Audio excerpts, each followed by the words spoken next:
Hello, my name is Shubham Sharma, and this is the Git repository for my Stopwatch project. So there are four files: README, which is basic text file. You will file the other the relevant information of the project in this. This is HTML file. So first I'll show you the HTML file, and also the final product is this.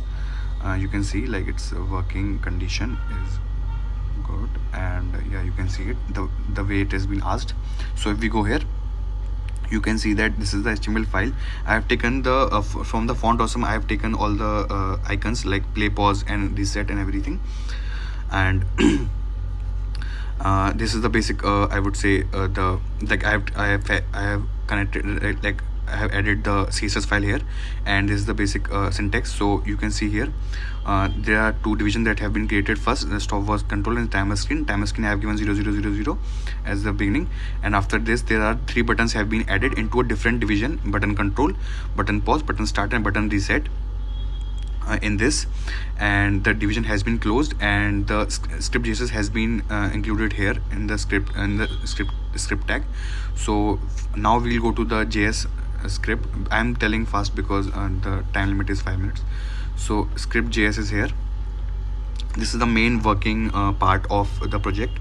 So now here you can see that timer screen has been there is a constant timer screen has been given, and this has been fetched into it. Button pause, button start, and button reset are also fetched into these constants that have been created. Now there are four variables has been created for milliseconds, seconds, minutes, and hours, which are all 0, and timer is taken as null. Now when we go down, so for button start, I have added a click event.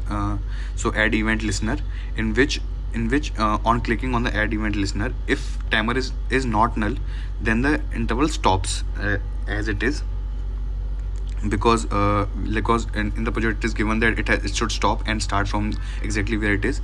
And if it is null, means it is starting from 00, then a display timer function has been started with the set interval of 10 milliseconds, and this I'll show you later, this whole function display timer.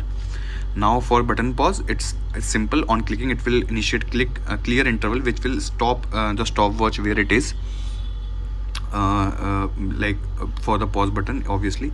Now for reset, what happens is clear timer is taken, and then the milliseconds, seconds, minutes, and hours all sent to again to 0, and it has been sent to the HTML for display. Now the main working function is display timer. Here you can see that for when display timer is initiated for 10 milliseconds. So for every 10 milliseconds we check if the millisecond has sent is reached 1000. It means that 1 millisecond is complete. So obviously 1000 milliseconds is completed, so obviously it will turn to a second. So for this, milliseconds is initiated to 0, and 1 second is being added. Similarly goes for second. For every 60 seconds the seconds point will be sent to 0, and minutes will be get incremented.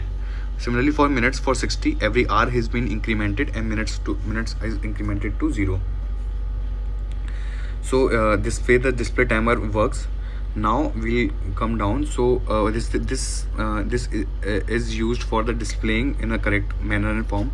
So if hours is less than 10, for example if it is 8 or 9, so we want to show it as 08 or 09, right, not as 9 or 10 only. So for that I have put in this condition. So if it is less than 10, it will be shown as 09, 08, otherwise it will shown it as it is.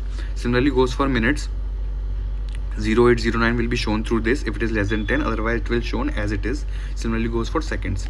Now for millisecond, there are we have used like two conditions, because it's in three places. So if it is less than 10, will 89 or 99, so it will go shown as 0 plus 1999, otherwise it will shown as, it will be checked for less than 10.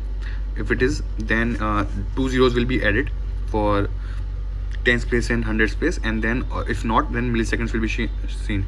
Now for time screen, an HTML will be sent, and you can see that time screen has been taken into this constant so that it could be shown.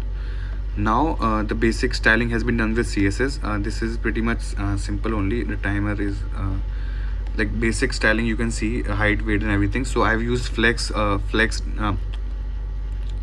for showing it. So it is been taken as column. This is the final product that you can see, and it is working. Thank you so much.